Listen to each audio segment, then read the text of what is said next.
Il y a de ça quelques mois, je vous avais sorti une vidéo sur les clips et événements du rap qui ont dégénéré. Il faut avouer que vous avez kiffé le format, reçu énormément de demandes pour un épisode 2. Donc aujourd'hui, je vais vous raconter comment déraper 14 clips de ces dernières années. Wesh les gars, c'est Den bien, j'ai rien à dire avant l'intro.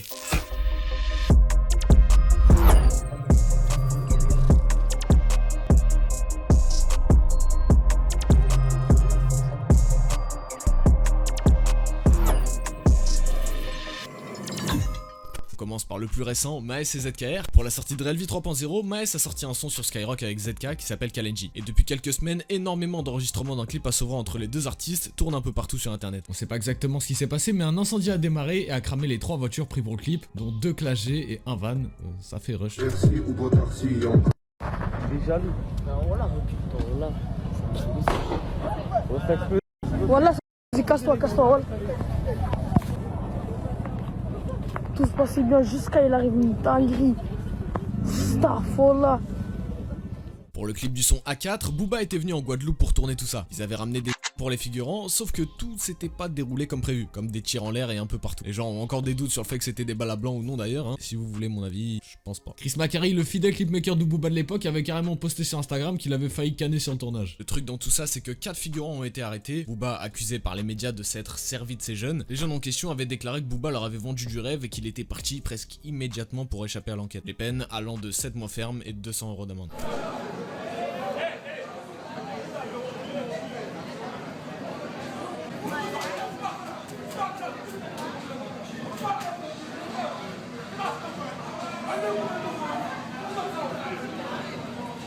J'en ai une sur Jul aussi, mais j'ai hésité d'en parler parce que il y a très peu de vidéos. Il y en a une, et elle est vraiment pas du tout connue. Même au départ, je pensais que c'était une rumeur. En fait, cette histoire, j'en ai entendu parler un peu autour de chez moi. C'était vraiment une rumeur comme ça, et j'ai voulu me renseigner un peu plus. Je pense que dans cette histoire, il y avait beaucoup d'exagération, mais je vais vous la raconter quand même parce qu'elle est bien drôle. Pour la sortie de My World en 2015, Jul clippait à Sarcelles le son Dans l'appart. C'était inspiré visuellement de la haine avec plein de petits clins d'œil, dont une vache qu'on pouvait voir marcher au milieu du quartier. Mais juste après le clip, elle serait devenue hors de contrôle et serait partie à contresens sur l'autoroute. Voilà, ils n'arrivent pas à la rattraper. Mais depuis tout à l'heure, j'ai dit, on sait pas, elle a son truc, elle a fait tout le truc, ils n'arrivent pas à la rattraper. On n'arrête pas de rire. Attends, ils sont 15 mecs. Elle est sur la place, mais qu'est-ce que... Oh là là. Quand je vous disais exagération, vas-y l'autoroute, je sais pas. En vrai, on sait jamais, hein. Peut-être, venez, on mentionne Jul et on lui demande. Hein. J'ai aussi une autre anecdote au sujet de ce son. Bon, ça n'a rien à voir avec le clip, mais il faut savoir que Dans l'appart, c'était un son qui était censé être en featuring avec Booba. Alors, ils avaient pas réussi à s'attraper parce que lui, il t'a fait sur Nero Nemesis, etc. Mais c'était bien et bien le cas. Il en avait parlé dans une interview chez Rapper NB. Sur le medley 2020 d'Ice MC, on le voit essayer de lever en crosse et se ramasser. Sauf que sur le plan suivant, tu le vois se tenir avec une attelle au bras et une béquille. Ça avait même failli arriver à Booba sur le clip de Madrina d'ailleurs. Booba, quand on faisait Madrina, il a essayé de lever, il a failli tomber. Il est pas tombé, mais il a failli. Et j'ai pas voulu tenter, je serais tombé moi. Les Lyonnais, à chaque fois qu'il faut clipper un truc, ils sont toujours là, mais ça part toujours en... On avait déjà parlé de Timal et YL la dernière fois, là on va parler d'Elam sur le son qui fout le derrière. Il y avait juste beaucoup trop de monde, des mouvements de foule, il y avait des gens qui tombaient dans les pommes, la police elle est intervenue, lacrymogène, tout le bordel, affrontement. Mais bon, faut bien avouer que ça allait bien avec le titre. Mais mes producteurs ils se sont fait arrêter. Le premier train, j'ai pris le premier train, je suis parti à Marseille, j'arrive à Marseille, 6h du matin, toc toc toc toc toc toc toc, police. Et de là en fait quoi? Oui, hier vous étiez à Lyon, nanana, on vous embarque. Ils m'ont ramené jusqu'à Lyon, déféré au parquet directement. Ils m'ont dit regroupement sans autorisation. Il y a son clip Prétoire qui avait beaucoup fait polémique à l'époque. Quand il était incarcéré en 2016 à Aix-en-Provence, il avait filmé sa détention. La plupart des gens avec lui avaient des t-shirts à son effigie, et tout ça, ça avait mené à une enquête sur les figurants du clip, le droit à l'image et les téléphones en prison. En 2004, pour le clip 9-4 de Rof à la Cité des Martinets, il y a environ 80 personnes, un quad, des voitures, vous connaissez le bordel habituel. La police intervient et un affrontement démarre entre les deux camps, et Rof est retenu en garde à vue 8 jours plus tard pour participation à un attroupement armé. Frérot, t'as vu, on est que 15% à s'abonner. Vas-y, mets-moi bien, abonne-toi s'il te plaît. En plus, t'as vu la vidéo, elle est cool. Enfin, ça va, elle passe en vrai. Comme ça, après, tu les rates plus. Tu peux même mettre la cloche en... Vas-y, c'est bon. Sauf que quelques temps plus tard, Rof est chopé au Kremlin Bicêtre en train de rouler sans certificat d'assurance. Il est donc reconvoqué au commissariat. Mais au bout de la deuxième fois, Rof, il pète un plomb et il commence à menacer le commissaire. Le ton monte énormément, c'est le bordel dans le commissariat et il se retrouve libéré 24 heures plus tard avec une 3e convocation. Cette histoire, elle avait fait beaucoup de bruit à l'époque, hein, ça faisait partie des premiers scandales dus au clip de rap. Il y avait eu des démarches de syndicats pour instaurer plus de rigueur sur les clips. Les policiers demandaient également des sanctions sanction plus sévère et immédiate en accusant d'attiser la haine. Lors d'un clip de Niax à Toulouse, une émeute s'est déclenchée pendant qu'il tournait. Il y avait des quads, pas mal de motos, jusqu'à ce qu'on ne sache pas trop comment, des participants du tournage envoient des tirs de mortier sur les policiers.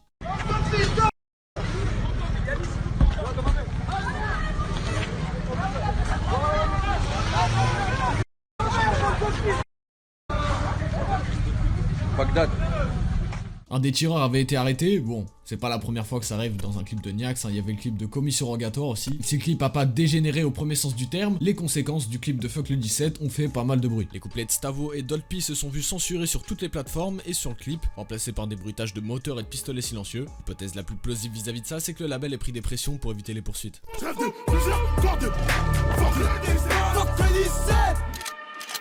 Tout ça, c'est la cause d'une polémique causée par une bonne partie des médias généralistes et des tweets de personnalités importantes comme Éric Morvan, directeur de la police nationale, qui avait tweeté que le clip était écœurant, communautaire, machiste et promotionnerait le trafic mortifère en ajoutant qu'il s'occuperait de cette affaire. Voilà, je vous en fais un spécial 3 en 1, hein, spécial blocage d'autoroute. Même si je pense que c'est le clip qui a mal tourné le plus célèbre en France, je suis obligé d'en parler sur ce thème. Bah bien évidemment, c'est Toka, hein, le son où Fianso a ramené toute son équipe sur l'autoroute. Il y avait eu un gros procès pour entrave à la circulation, 4500 € d'amende, et tous les conducteurs avec lui risquaient 3 ans de retraite de permis. T'as un mec de Blanc-Ménil?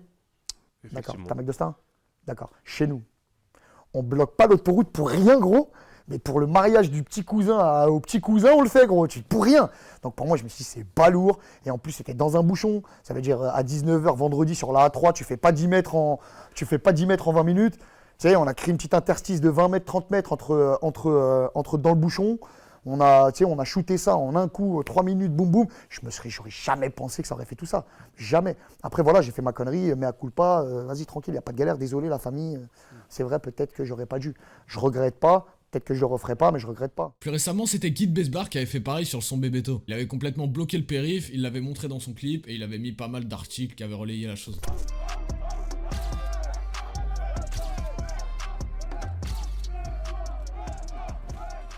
Et le dernier, bah c'est Nino avec le son Chino, mais je crois que j'en ai déjà parlé dans une vidéo, donc je vais faire un peu de spi. Il était parti en Martinique et il avait bloqué l'autoroute là-bas. Bien sûr, figurant interpellé, véhicule sous scellé et tout ce qui va avec. Hein.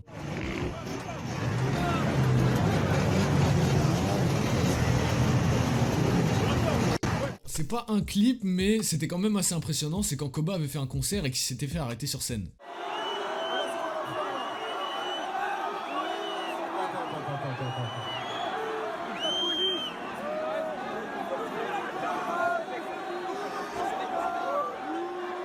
En vérité, c'était sûrement un coup de com', hein. D'ailleurs Koba il est plutôt chaud là-dessus. J'aurais pu aussi vous parler du clip de Reste en chien de Booba en feat avec La Fouine, où Booba avait failli se taper avec un figurant. Mais bon, vas-y, j'en ai déjà parlé dans une vidéo récente. Merci beaucoup d'avoir aimé la vidéo mon frérot, surtout n'hésite pas à lâcher le like du référencement et le commentaire du référencement, c'est super important, ça m'aide beaucoup. Un truc que je demande jamais, mais en vrai je vais commencer à le demander parce que bah c'est super important en fait, je sais pas pourquoi je le fais pas. Si vous kiffez les vidéos et que... Wesh. On veut ma mort je crois. Tu peux mettre la cloche pour avoir les notifs de chaque vidéo, chaque dimanche. Et ouais, maintenant on reprend le rythme. Chaque dimanche frère, tu le gardes dans ta tête, chaque dimanche 18h30. Donc mets la cloche comme ça t'oublies pas. Et abonne-toi frérot si tu l'es pas, on est que 15%, tu te rends compte si on était 100% on serait 1 million. Juste toi si tu le fais, tu te rends compte. Suis-moi sur Insta pour pas rater mon nouveau format d'anecdotes. Voilà, si tu veux un peu plus de contenu, sache que sur Insta, il y a des nouveaux trucs, des petites interviews, des formats un peu moins longs, bref, j'en dis pas plus. Va voir sur mon Insta. Puis voilà, merci beaucoup d'avoir aimé la vidéo mon ref. Grosse force à nous, vive la propagande. Ciao.